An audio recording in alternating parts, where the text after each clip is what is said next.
vamos a hablar del dólar, la nueva corrida del dólar y cuál es el impacto que tiene sobre la economía y cuáles son las proyecciones hacia el futuro.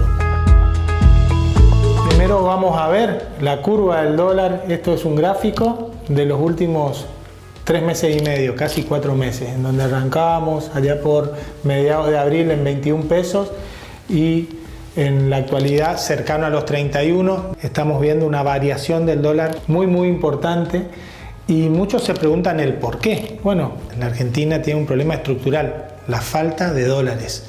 Más allá del déficit fiscal del que mucho se habla y que evidentemente muchos compartimos en parte con la importancia de él y con la importancia de reducirlo, está este otro déficit, el déficit de la falta de dólares en la economía argentina, que no se corrige y que evidentemente sigue haciendo que haya mucho más demanda de dólares que oferta de dólares. Por lo tanto, los precios del dólar, el valor del dólar es cada vez más alto. Este es un cuadro de la balanza comercial acumulada de los últimos 12 meses hasta junio del 2018. Exportaciones menos importaciones. Casi 11.000 millones de dólares de diferencia entre las exportaciones y las importaciones. Cuestiones que hacen a la faltante de dólares. Otra, los viajes al extranjero. Esto, si bien no está valorizado en dólares, nos muestra la cantidad de pernoctaciones o de noches dormidas por visitantes o por turistas argentinos en el extranjero. Bueno, la realidad es que el déficit es muy importante. La cantidad de pernoctaciones, de déficit de pernoctaciones, está en alrededor de 27 millones de noches, es decir, los turistas argentinos duermen 27 millones de noches más que los turistas extranjeros que duermen en la que vienen y gastan en la Argentina. Cuando vemos no solo las exportaciones, vemos los servicios, pero también vemos las transferencias al exterior o las compras de acciones, etcétera, vemos que la Argentina acumuló en el primer trimestre del 2018, según el INDEC, casi 34.000 millones de dólares. 34.000 millones de dólares de déficit faltante para la economía argentina, a lo cual hay que sumarle un dato que se conoció hace poco: 16.000 millones de dólares de fuga de capitales. Entonces, bueno, evidentemente estamos ante una situación que hay que corregir. Con estos desequilibrios externos, más allá del déficit fiscal, el dólar siempre va a ser un bien escaso, siempre va a ser un bien sobredemandado, por ende, siempre va a tender al crecimiento. Ya impacta en nuestra economía familiar, real.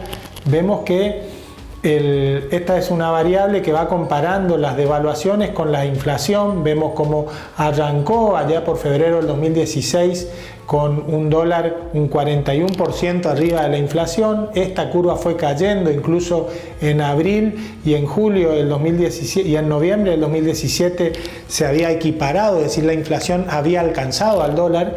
Y a partir de aquel momento, pero fundamentalmente a partir de abril del 2018, se dispara y está actualmente en valores 40% por encima el dólar de la inflación, es decir, en mayor competitividad del tipo de cambio real, al menos entre el dólar y el peso. Hay otros tipos de cambio multilaterales, pero ahora nos referimos solo al dólar.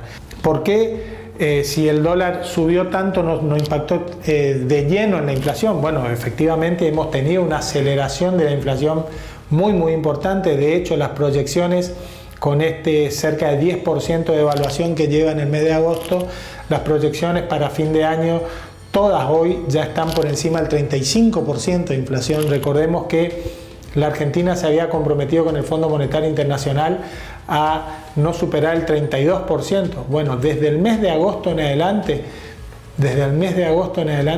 vamos a superar esa cifra y seguramente vamos a estar por encima de esa cifra hasta mediados del año que viene. Es decir, la curva esperada de la inflación acumulada va a superar ampliamente al 32%, se espera un pico en noviembre y una leve reducción en diciembre, pero terminaremos el año con un 35%. Ahora, aún así, la inflación está por debajo del dólar. Bueno, ¿por qué? Por una serie de políticas que se están llevando adelante que tienen que ver con una contracción monetaria. Lo que queremos mostrar es la idea de una contracción monetaria, de la oferta monetaria, la circulación monetaria y el M2, que hace que se enfríe la economía. Esta es la actividad económica que venía creciendo. Pues bien, ahora cuando cae la circulación monetaria, también cae la actividad económica, y esa caída de la actividad económica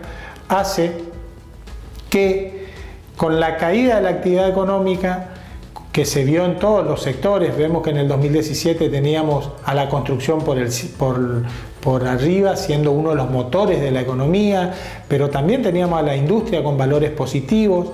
La actividad económica, que es un poco el resumen de todo, venía en valores positivos, pero esto se derrumbó ya en los meses de abril y de mayo.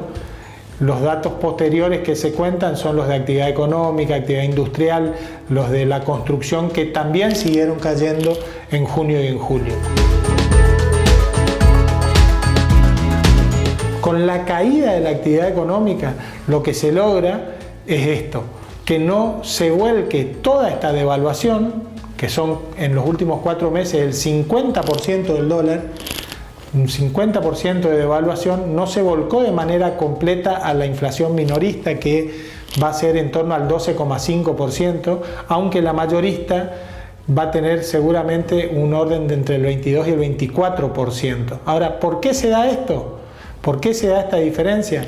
Fundamentalmente tiene que ver esta diferencia con la recesión. Cuando la gente no le alcanza para comprar, bueno, lo que tiene que hacer el minorista es comer parte de su rentabilidad, porque no tiene demanda. Del otro lado, el sueldo de la gente no alcanza para pagar la mercadería, que el valor de la mercadería que debiera valer. Entonces se recortan los márgenes, y lo que termina sucediendo es que la inflación es menor a la devaluación y menor a la inflación mayorista. ¿En base a qué? Pero sí, por supuesto, superior a los sueldos. La estimación de los sueldos de estos 4 meses de análisis, un 6,5%, la inflación minorista 12,5%, la mayorista 22% y 50% para el dólar. ¿Qué quiere decir esto? Claramente, se está apostando a que la recesión, a que la caída de la actividad, a que la mayor pobreza, la mayor indigencia, el menor empleo o mayor desempleo, como se lo quiera ver, sea el sostén de la inflación, que la inflación no acompañe a los valores de la devaluación, de manera de, a partir de allí, de un nuevo punto de equilibrio mucho más bajo, con más gente en niveles de pobreza e indigencia, con más gente desocupada, pero un punto de equilibrio a partir del cual resetear la economía y empezar a crecer de nuevo.